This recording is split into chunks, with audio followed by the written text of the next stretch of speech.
เวลาเฮาเห็นคนขอทานคนอดอยากคนหิว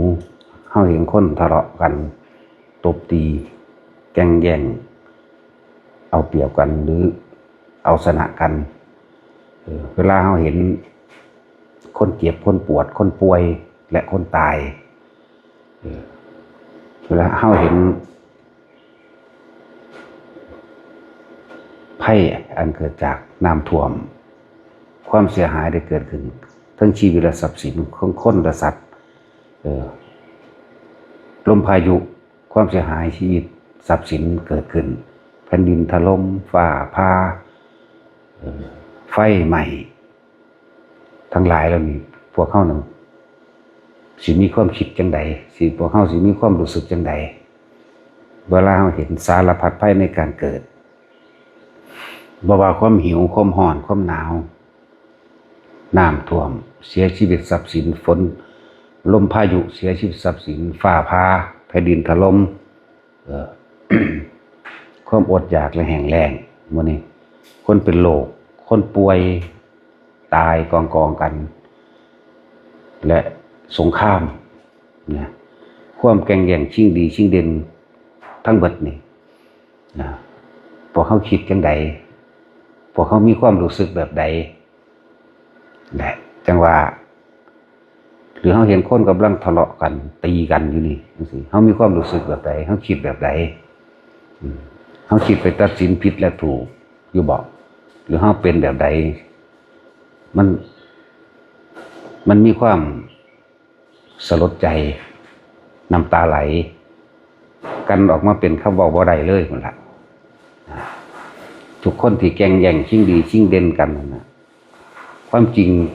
คือความบ่รู้นั่นเองความบ่รู้ในความเห็นแก่ตัวของตัวเองแต่ละคนเลยนะความบ่รู้ในความเห็นแก่ตัวก็คือความอยากได้ดังใจตัวเองอยากให้มันเป็นดังที่ตัวเองอยากให้เป็น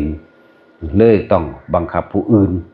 ให้เฮ็ดได้ให้มันเฮ็ดตามใจเจ้าของที่อยากให้เป็นนี่คือความบ่รู้ลึกลงไปก็คือความเห็นแก่ตัวของตัวนั่นแหละมันเลยตัวว่า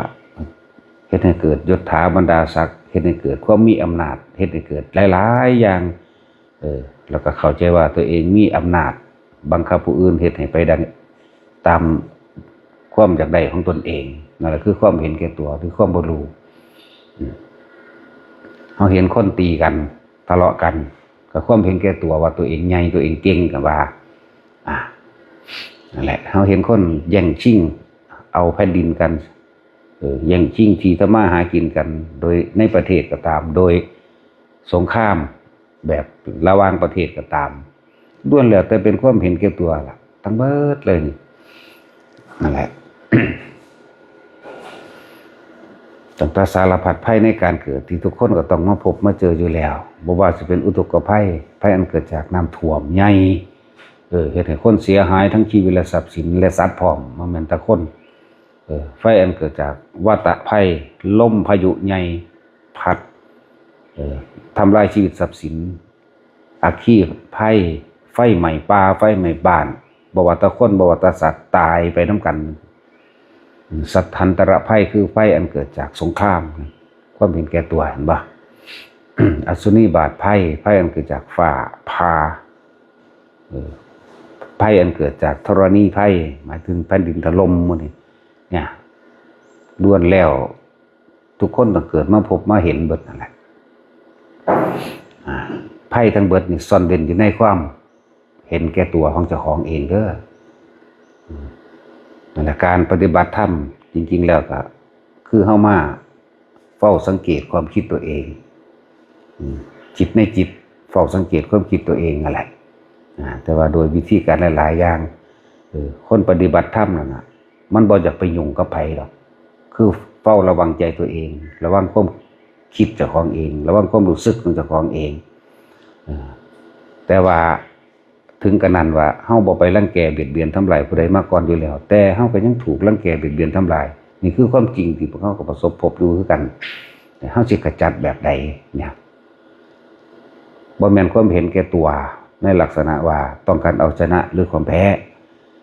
แต่ว่าเฮาพยายาม ต่อสู้เพื่อให้เกิดเพียงแค่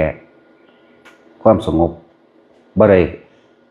ให้สงบโดยเหตุการณ์แต่ว่าบ่ได้เอา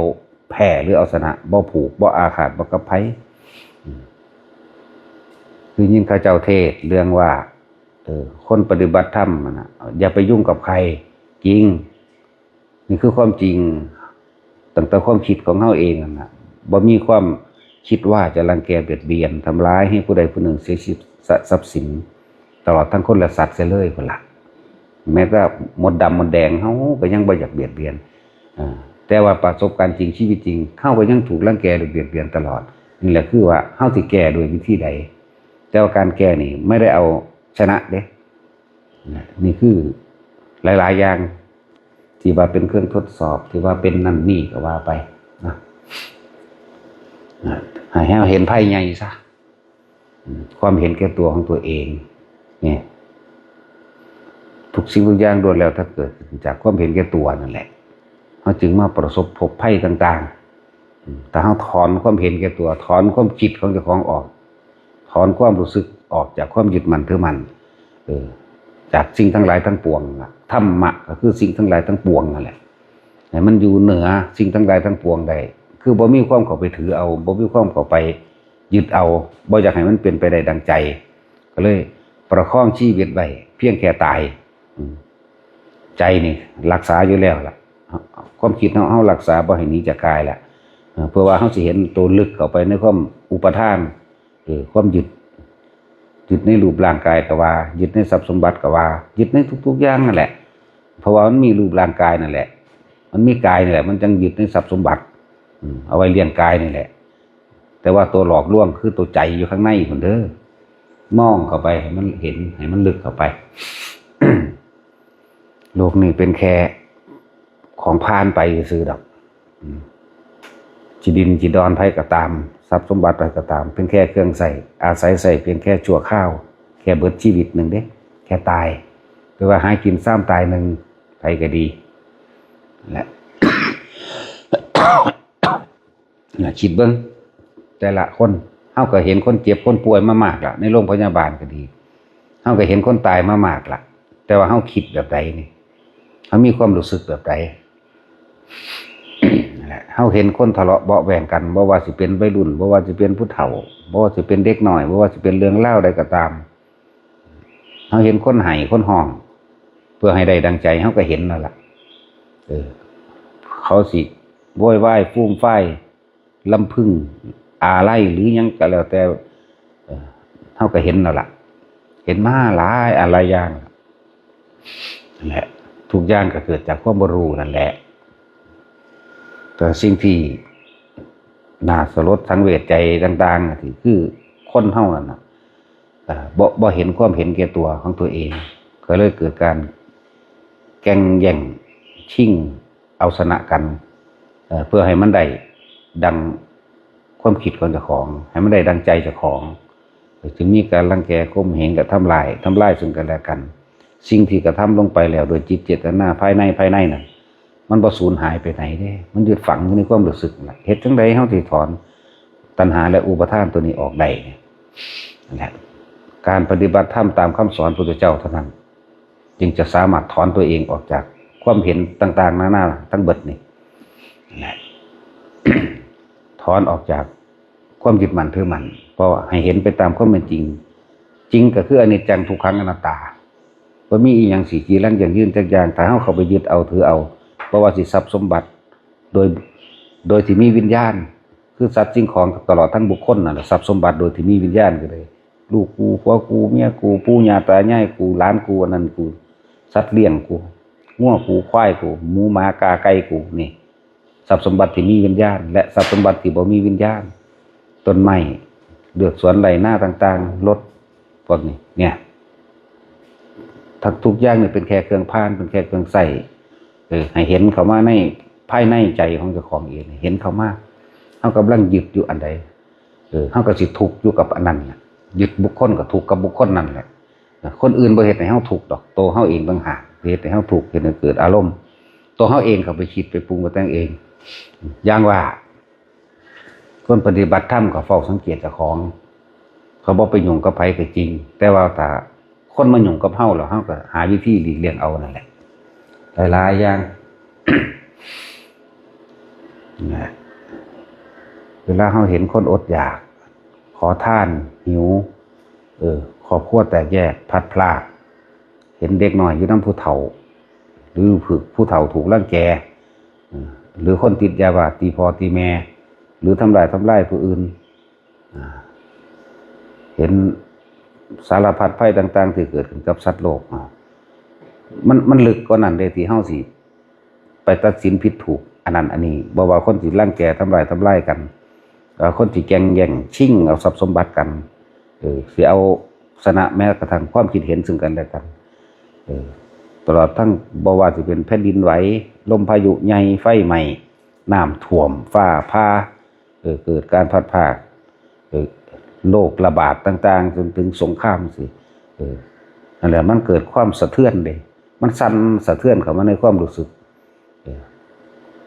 มันบ่อาจสามารถสิบรรยายเป็นคำเว้าได้หรอกแต่ว่าใจมันให้ก็เป็นกะว่า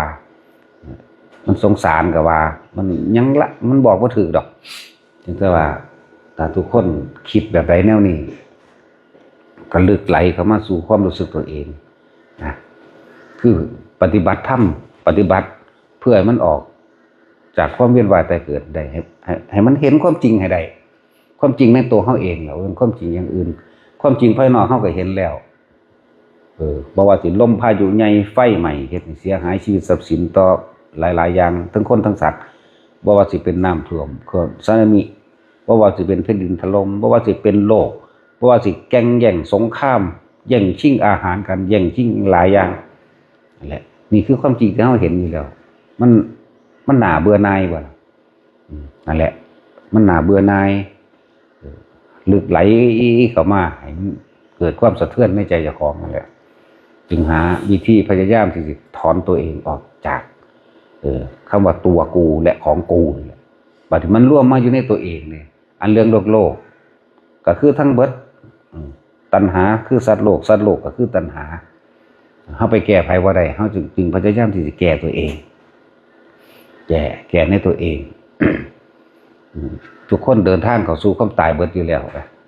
พบพอแล้วเฮาสิปล่อยมันหลุดมือไปหยังง่ายเฮาเห็นแล้ววิธีการวิธีทางเพื่อสิให้เกิดจากความพ้นทุกข์อย่าปล่อยมันบ่ต้องไปแสวงหาอื่นอีกมันอยู่ในตัวเฮาเองมันอยู่ในลมหายใจนี่มันอยู่ในความรู้สึกนี่มันอยู่ในจิตของเฮาเองนี่อยู่ในใจเฮาเองนี่นั่นแหละสิ่งทั้งหลายทั้งปวงถ้าเฮาบ่หนีจากกายโดยลมหายใจมั่งโดยจุดอุณาโลมคือความรู้สึกอันเป็นเวทนาในเวทนามั่งเฝ้าสังเกตจิตตัวเอง3อย่างนี้ร่วมกันเป็นหนึ่งมันก็พ้นจากธรรม